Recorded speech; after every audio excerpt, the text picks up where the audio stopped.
देखिए, परेशानियां बहुत हुई, लेकिन सरकार से बड़ी भी एक ताकत है, वो है माननीय न्यायालय। और उनसे बड़ी भी एक ताकत है, वो है जनता। आवाम जो चाहती है वो होके रहता है। आवाम ने चाहा कि उनका भाई, उनका बेटा उनके बीच में आए तो आज ये संभव हो पाए। अब मैं अपनी बात रखना चाहता हूं और उम्मीद करता हूं कि आप बड़े ध्यान से सुनेंगे। ये तिरंगा हमारी जान है और हम किसी को इजाजत नहीं देते कि वो इस तिरंगे का अपमान करे। ये तिरंगा सब जगह फहरेगा। कोई ऐसी जगह नहीं बचेगी मुल्क में जहां तिरंगा ना फहरे। ये याद रखना चाहिए सब लोगों को। तथागत गौतम बुद्ध, छत्रपति शिवाजी महाराज, ज्योतिबा फूले,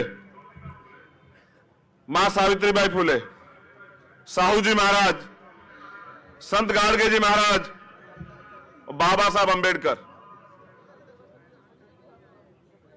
ये जो नाम मैंने लिए हैं, डॉक्टर फरीदी, एपीजे अब्दुल कलाम साहब, मौलाना अबुल कलाम आजाद साहब, ये वो लोग हैं।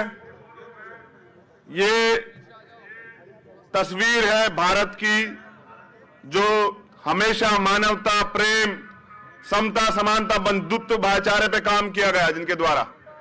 और इसी का परिणाम है कि आज भी इस मुल्क को दुनिया का सबसे बेहतरीन मुल्क माना जाता है।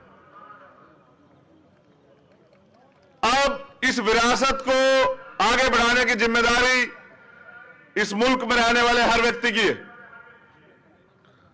हम तथागत बुद्ध के वंशज हैं। हम प्यार, भाईचारा और हमारा धर्म है मानवता। कुछ तो बात है कि हस्ती मिटती नहीं हमारी। कुछ तो बात है कि हस्ती मिटती नहीं हमारी। सदियों रहा है दुश्मन, दौरे जहां हमारा। पहले भी कितनी बार तरह तरह के हमले हुए इस देश पर और कितने ताकतवर लोग आए, अंग्रेज, उनको लगा कि वो इस मुल्क को तोड़ देंगे, राज कर लेंगे। लेकिन जिस दिन इस मुल्क के मेरे प्यारे भाइयों ने, बहनों ने, बुजुर्गों ने इस मुल्क को बचाने के लिए आंदोलन का रास्ता अपनाया तो उनको भी जाना पड़ा। जो ये कहते थे कि हम इस मुल्क पे राज करेंगे। परेशानियां कुछ दिन की होती हैं, आज भी परेशानियां हैं, मगर सलाम करता हूं आप सब लोगों को जो आंदोलन कर रहे हैं सड़क पर और पूरी दुनिया को दिखा रहे हैं कि लोकतंत्र किसे कहते हैं। सलाम करता हूं तमाम बहनों को, उन भाइयों को जिन्होंने पिछले 2 महीने से सड़क का रास्ता इख्तियार किया है और बताया है कि आंदोलन किसे कहते हैं। आजाद भारत में ये सबसे बड़ा आंदोलन है और जब इतिहास लिखा जाएगा तो सुनहरे अक्षरों पे लिखा जाएगा इन बहनों का, इन भाइयों का, इन बुजुर्गों का, इन बच्चों का नाम जो मुल्क को बचाने के लिए लड़ रहे हैं। आज मनुस्मृति और संविधान के बीच संघर्ष है और संविधान हमेशा भारी है। और ये आप जानते हैं कि संविधान की ताकत की वजह से आज बाबा साहब का बेटा यहां बोल रहा, क्योंकि संविधान इस देश को जोड़ता है, समता, समानता, बंधुत्व, भाईचारे की बात करता है। और मनुस्मृति आदमी पे आदमी के शोषण को बढ़ावा देती है तो इस देश में राज तो चलेगा, लेकिन चलेगा इसका।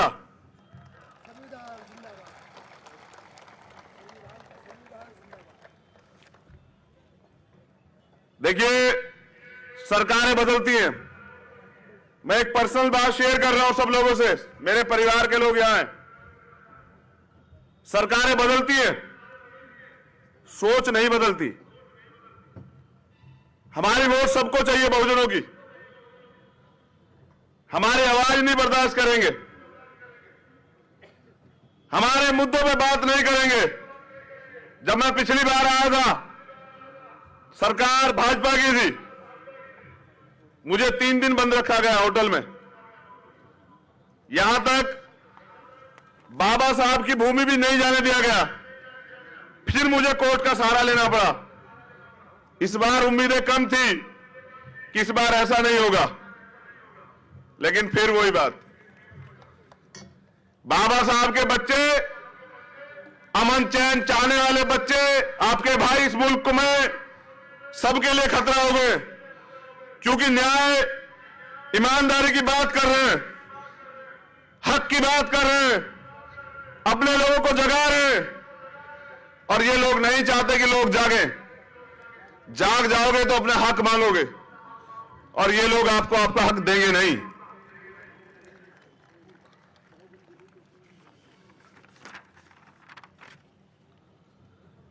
ये लोकतांत्रिक देश है। गौर से सुनना सब लोग। लोकतंत्र में सरकार की क्या जिम्मेदारी होती है? सरकार की जिम्मेदारी होती है कि वो उस मुल्क में रहने वाले, उस राज्य में रहने वाले प्रत्येक व्यक्ति को, वो किसी जाति धर्म का हो, सबसे पहले रोटी, कपड़ा, छत, उसका स्वास्थ्य, उसकी शिक्षा, उसका रोजगार, उसकी सुरक्षा, ये सुनिश्चित करे। और ये सरकार की जिम्मेदारी और आम आदमी का अधिकार है। लेकिन फिर भी हम लोग आज भी असुरक्षा की भावना महसूस कर रहे हैं। इसके पीछे दोषी वो लोग नहीं है। उनका तो एजेंडा ही था कि इस देश में किस तरह से दलितों को, पिछड़ों को, आदिवासियों को, धार्मिक अल्पसंख्यकों को, सिखों को, बौद्धिस्टों को, ईसाइयों को, मुसलमानों को सताया जाए, उन्हें इस मुल्क में दोयम दर्जे का नागरिक बना के रखा जाए, उनके अधिकार छीन लिए जाए। इसी साजिश का बड़ा नतीजा है सीए, एनआरसी और एनपीआर। लेकिन यह मुल्क की समझ में आ चुका है, तो वास्तविक लोकतंत्र तो दिखाई नहीं दे रहा है। लोकतंत्र में तो अभिव्यक्ति की आजादी है, लोग अपनी बात रख सकते हैं। आर्टिकल 19 है। आप सरकार द्वारा बनाए गए किसी कानून का समर्थन नहीं करते, आप सुप्रीम कोर्ट द्वारा दिए गए किसी निर्णय का समर्थन नहीं करते, तो राइट टू प्रोटेस्ट है। और माननीय न्यायालय ने, सर्वोच्च न्यायालय ने भी इस बात को सीए, एनआरसी, एनपीआर पर जो प्रोटेस्ट हो रहे हैं, प्रोटेस्टरों के लिए बात कही है कि आप अपने प्रोटेस्ट जारी रखें। मगर सरकारें क्या कर रही हैं? हक की बात करने के लिए सभाएं होती हैं तो नहीं होंगी। अगर सड़क पर आएंगे, आंदोलन करेंगे तो लाठियां मिलेगी, गोलियां मिलेंगी, मुकदमे मिलेंगे, जेल मिलेगी। लेकिन इनकी समझ में यह नहीं आ रहा कि जो लोग मुल्क को बचाने निकले वो सर पर कफन बांधकर निकले। ना वो लाठी से डरते, ना वो गोली से डरते, ना वो मुकदमों से डरते, ना वो जेल से डरते। और जिन्होंने पहले कुर्बानियां दी है वो फांसी से भी नहीं डरेंगे। आने वाला वक्त ऐसा होगा कि आप चलाओ लाठी, आप चलाओ गोली, आप लगाओ मुकदमे, हम अपने मुल्क को बचाने के लिए कुर्बान हो जाएंगे। लेकिन उफ नहीं कहेंगे। हमने सीखा अपने महापुरुषों से कि ये मुल्क हमारा है, इसको बचाना भी हमें है, इसको आगे बढ़ाना भी हमें। अब जब परमिशन नहीं होगी, फिर न्यायालय जाना पड़ेगा, फिर कोर्ट से परमिशनें मिलेंगी। अब 8 घंटे की आजादी मांगी थी, मगर माननीय न्यायालय ने 3 घंटे की दी। हम न्यायालय का सम्मान करते हैं, 3 घंटे बहुत हैं। गुलामी के 100 साल और स्वतंत्रता के आजादी का 1 घंटा, 3 घंटे बहुत है मेरे लिए।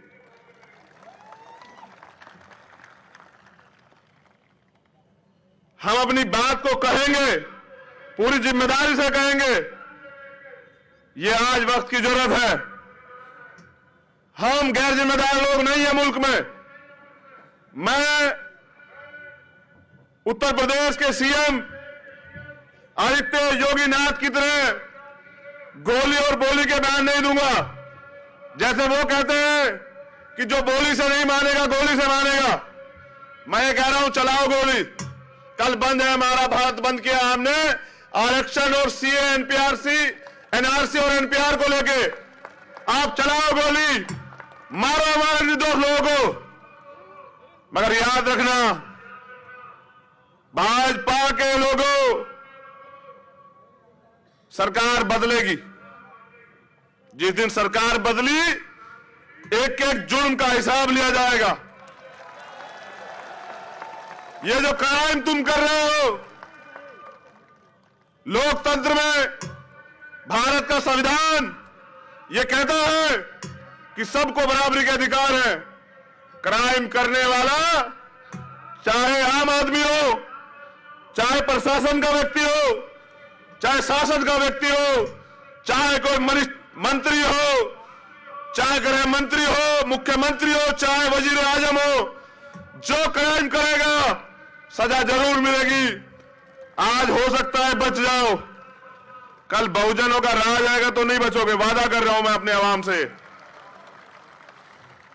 क्योंकि असली मालिक जनता है और जनता है सड़कों पर है। हम रोजगार मांगने आए थे, हम भ्रष्टाचार खत्म करना चाहते थे, हम जीडीपी पे बात कर रहे थे, हम सुरक्षा पे बात कर रहे थे, हम एजुकेशन पे बात कर रहे थे, लेकिन इन्होंने पूरे मुल्क को नोटबंदी की तरह सड़क पर आके खड़ा कर दिया। इसके पीछे एकमात्र उद्देश्य यह है कि जो एंटी बीजेपी है देश में, उसकी वोट बंदी करनी है, उसके वोट का अधिकार छीनना है। मगर मैं याद दिला देना चाहता हूं इस मुल्क के हर एक व्यक्ति को कि बाबा साहब ने वोट का अधिकार या कॉन्स्टिट्यूशन में मिला एससी एसटी ओबीसी को रिजर्वेशन या समानता का अधिकार या अभिव्यक्ति की आजादी बड़े संघर्ष से दिलाई। उन्होंने आगरा में 18 मार्च 1956 को एक भाषण दिया था। यह मैं अपने लोगों से भी कह रहा हूं, जय जयकार करने से काम नहीं चलेगा। जय भीम का नारा महाराष्ट्र ने दिया, आज पूरी दुनिया में गूंज रहा है। मैं कहना चाहता हूं, चित्र नहीं पकड़ना है, चरित्र पकड़ना है। बाबा साहब ने संघर्ष किया, बलिदान दिया, तो बाबा साहब ने यह कहा 18 मार्च 1956 को आगरा में कि मुझे मेरे पढ़े लिखे लोगों ने धोखा दिया। दुखी मन से, तड़पते हुए, और यह भी कहा कि मैं बड़ी मुश्किल से इस कारवां को यहां तक लेकर आया हूं। अगर आप इसे आगे नहीं बढ़ा सकते तो उसको पीछे मत जाने देना। आज कारवां लुट रहा है, आज समय है, आओ सड़क पर। क्योंकि मान्यवर साहब काशीराम ये कहते थे कि जब आप संसद में बहुमत में ना हो तो सड़क पे बहुमत में रहना, जिससे कोई भी सरकार तानाशाना हो। जैसे आज की सरकार हो गई है, जो मन आता है कानून बना देते हैं, जनता की परवाह नहीं करते। मुझे कहा गया है, जब मैं दिल्ली की जमा मस्जिद से इस कानून के खिलाफ आंदोलन करने आया, तो जब मुझे बेल मिली तो मुझे कहा गया माननीय न्यायपालिका द्वारा कि चंद्रशेखर, आप देश के वजीर आजम का सम्मान करें। करूंगा सम्मान, क्योंकि बाबा साहब के बनाए संविधान की संवैधानिक कुर्सी पर बैठे हैं वो। लेकिन मैंने भी ये कहा, देश के वजीर आजम को भी कहिए कि वो देश की जनता का सम्मान करें, वो देश के संविधान का सम्मान करें। अगर वो ऐसा नहीं करते तो मुझसे सम्मान की उम्मीद न रखें। ये जनता है, ये नहीं चाहती ऐसे कानून सीए एनपीआर एनआरसी जैसे। ये जनता है, ये मुख्य विकास की मुख्य धारा में आके अपने देश को आगे बढ़ाना चाहती है, मगर आपके एजेंडे हम समझ रहे हैं और ये भी समझ रहे हैं ये मुल्क किसी के बाप का नहीं है, ये सब लोगों का मुल्क है और मुझे सभा करने से यहां कोई नहीं रोकेगा। मैं कहूंगा अपनी बात और देश के हर कोने में जा कहूंगा। ये जिम्मेदारी आज जो भरोसा मेरे लोग मुझ पे करते हैं उसको आगे बढ़ाने की जिम्मेदारी मेरी है।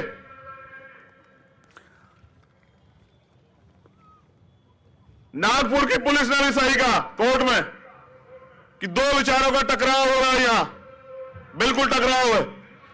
हम संविधान को मानते हैं और ये मनुस्मृति को मानते हैं। ये देश तो संविधान से चल रहा है,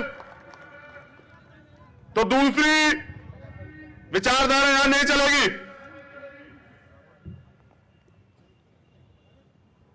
देश में ये मनुवाद तभी खत्म होगा जब आरएसएस पे बैन लगेगा। जब तक यहां इस पे बैन नहीं लगेगा तब तक ये नहीं होगा। हम ये भी जानते हैं कि बीजेपी को आरएसएस चलाता है, तभी बीजेपी के वजीर आजम यहां आते हैं आरएसएस प्रमुख के सामने और ऐसे हाथ खड़े होकर बताते हैं कि हमने क्या क्या किया। बात संविधान की करते हैं और एजेंडे मनुस्मृति के थोपते हैं। मैं सुझाव देता हूं संघ प्रमुख को, ये झूठ का चोला उतारिए, आइए मैदान में, लोकतंत्र है, आप आइए सीधे चुनाव में अपने एजेंडे लेके, फिर जनता आपको बताएगी कि यहां मनुस्मृति चलेगी या संविधान चलेगा। ये दूसरों के कंधे पे बंदूक रख के मत चलाएं, आए सीधा लोकतंत्र में आकर चुनाव में शरीक हो, फिर जनता जवाब देगी। इन्हीं का एजेंडा ये एनआरसी, एनपीआर और सीए। मेरी मदद करोगे नहीं करोगे? राज्य सरकार को अथॉरिटी है, गौर से सुनना, मीडिया के लोग भी आए। एनपीआर चाहे तो राज्य सरकार रोक सकती है, तो मैं यहां की सरकार से भी निवेदन करूंगा, अगर वास्तविकता में आप आवाम के हितैषी हैं तो इस प्रदेश में एनपीआर को रोके। अगर आप ऐसा नहीं करते हैं तो हमारी समझ में आ जाता है कि आप भी हमारे विरोधी हैं, फिर आपके खिलाफ भी जन आंदोलन होंगे, फिर आपके खिलाफ भी राइट टू प्रोटेस्ट का प्रयोग होगा। आरएसएस बैकडोर से रिजर्वेशन को खत्म करवा रही है। बार बार संघ प्रमुख बयान देते हैं समीक्षा होनी चाहिए, हिस्सेदारी पूरी तो होने दो। अभी से डर गए? अभी तो हमारे लोग अच्छी कुर्सी में बैठे भी नहीं है, अभी तो हमारा प्राइम मिनिस्टर भी बनेगा, अभी तो बहुत सारे स्टेट में, सभी स्टेटों में हमारी सरकार भी आएगी। हम देंगे आरक्षण तुम्हें, जो अलग मत के लोग हैं उनको हम देंगे आरक्षण। हम लेने वाले नहीं देने वाले बनेंगे, अभी हमारा समय आने दो। तो ये जो साजिश की जा रही है, आपने कुछ दिन पहले कहा मोहन भागवत जी कि बहस होनी चाहिए, समीक्षा होनी चाहिए। मैं आपको चुनौती देता हूं, मैं आपको चैलेंज करता हूं, आप कीजिए बहस, मैं यहां हूं। आप रिजर्वेशन के आंकड़े लाइए, आप 4000 साल से हमें सताए गए आंकड़े लाइए, जहां महिलाओं को पैर की जूती समझा जाता था, जहां हमें पानी पीने की इजाजत नहीं थी, जहां हमें पढ़ने की इजाजत नहीं थी। ये तो शुक्र मानिए, एहसान है राष्ट्रपिता ज्योतिबा फूले का, मां सावित्रीबाई फूले का, मां फातिमा शेख का, कि उन्होंने पहले स्कूल खिलवाए, अपनी जमीनें देके और हमें पढ़ने का अधिकार मिला। ये महापुरुष है जिनका मैं जिक्र कर रहा हूं, वो महापुरुष नहीं है जिन्होंने अंग्रेजों से माफी मांगी। हम सब इतिहास जानते हैं, हमारी वैचारिक लड़ाई है, बाबा साहब ये कहते थे कि 1000 तलवार और एक कलम बराबर होती है। जिस दिन कलम की ताकत इस जमहूरियत के हाथ में आएगी ना, इस आवाम के, फिर ये मुल्क सबसे बेहतरीन मुल्क बनेगा दोबारा। आरएसएस के लोग तिरंगा यात्रा निकालते हैं, देशभक्ति के सर्टिफिकेट बांटते हैं। आपने क्यों नहीं लगाया अपने हेडक्वार्टर पे तिरंगा? वो तो बोले जो पहले सही हो। यहां लगाइए तिरंगा पहले, फिर करेंगे बात आपसे। और तिरंगा लहराया भी है और अब हर जगह लहराया जाएगा तिरंगा। ये तिरंगा शान है हमारी। हम सब रास्ता नहीं चाहते, हम समानता चाहते हैं। हम सुरक्षा नहीं चाहते, हम अधिकार चाहते हैं। मैं नागपुर की धरती पे बताने आया हूं, ये दीक्षा भूमि की धरती है, ये बुद्ध की धरती है। बहुत हुआ, हर सब्र की एक सीमा होती है। अब हम सड़कों पे आएंगे, अपने अधिकार छीन के लेंगे। ये लोकतंत्र है, जो जनता चाहेगी वो होगा। और इसका परिणाम कल 23 फरवरी को संत गाडगे जी महाराज की जयंती पे पूरे देश में ऐतिहासिक बंद करके हम दिखाएंगे कि हम इस देश में अपने अधिकारों पे कुठाराघात नहीं होने देंगे। हम इस देश में सीएनपीआर एनआरसी जैसे कानून नहीं लागू होने देंगे। हम इस मुल्क में अपने लोगों को किसी को सताने नहीं देंगे। एक भी व्यक्ति डिटेंशन सेंटर नहीं जाएगा, नहीं जाएगा, नहीं जाएगा।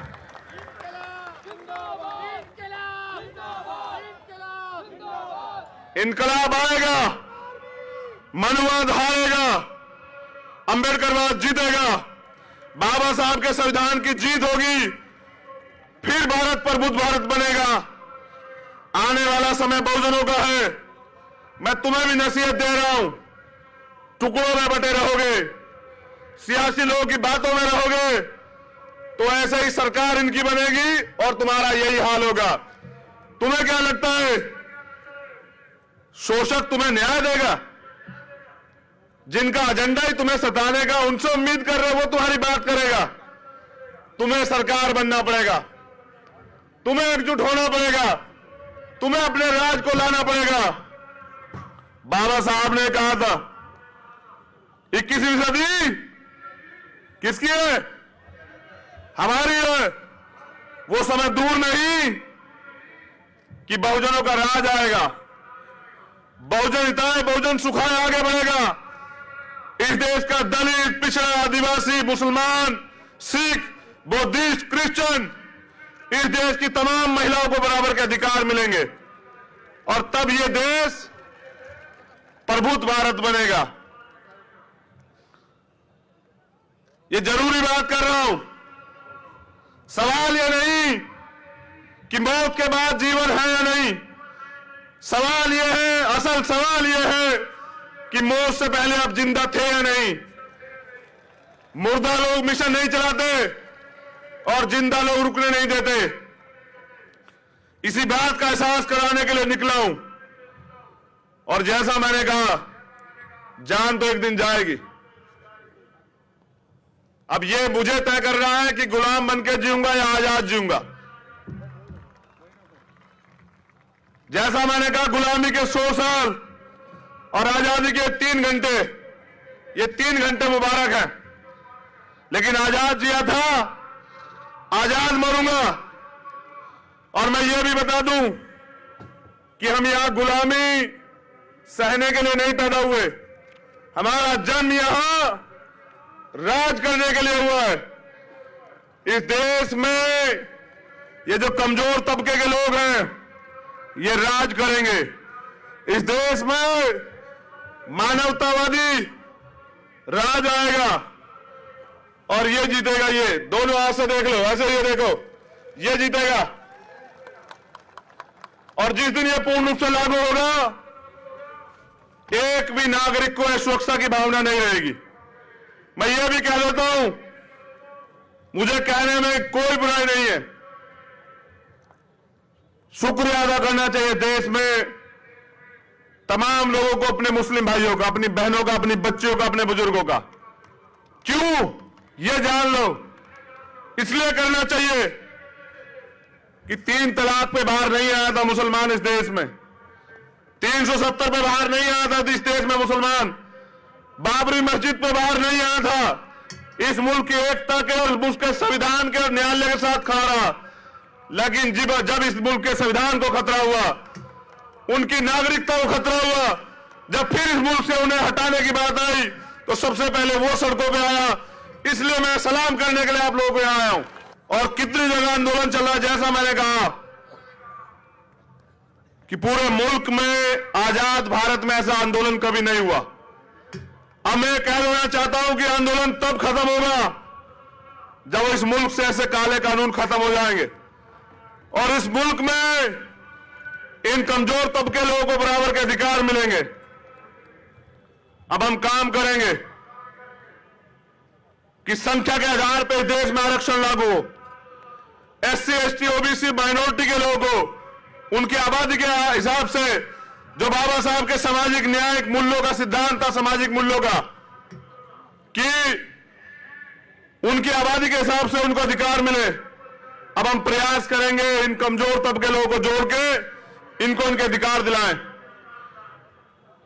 फिर इस मुल्क में पता लगेगा कौन मेरिट वाला है और कौन मेहनत वाला है, कौन आगे बढ़ेगा और कौन पीछे रहेगा। मुझे सुनने के लिए बहुत बहुत शुक्रिया। जैसे न्यायपालिका का आदेश है, मैं तो मान रहा हूं, लेकिन जब सबरीमाला पे आदेश आता है, ये RSS बीजेपी वाले नहीं मानते, क्योंकि इन्होंने कभी संविधान को स्वीकार ही नहीं किया। ऐसे ही इन्होंने तिरंगे को स्वीकार नहीं किया। अब इन्हें करना पड़ेगा। 23 तारीख को बंद है। मैं चाहता हूं कि मुझे दोनों हाथ उठा के बताएं, सहयोग मिलेगा या नहीं मिलेगा? मिलेगा या नहीं मिलेगा? मिलेगा या नहीं मिलेगा? चलिए, मैं भी कल महाराष्ट्र में ही रहूंगा कहीं ना कहीं, और देखता हूं कि सरकार कब तक ये काले फैसले वापस नहीं लेती, काले कानून वापस नहीं लेती। जय भीम, जय भारत, जय संविधान। बहुत बहुत शुक्रिया, बहुत बहुत धन्यवाद। आप सब लोगों के लिए मंगल कामनाएं।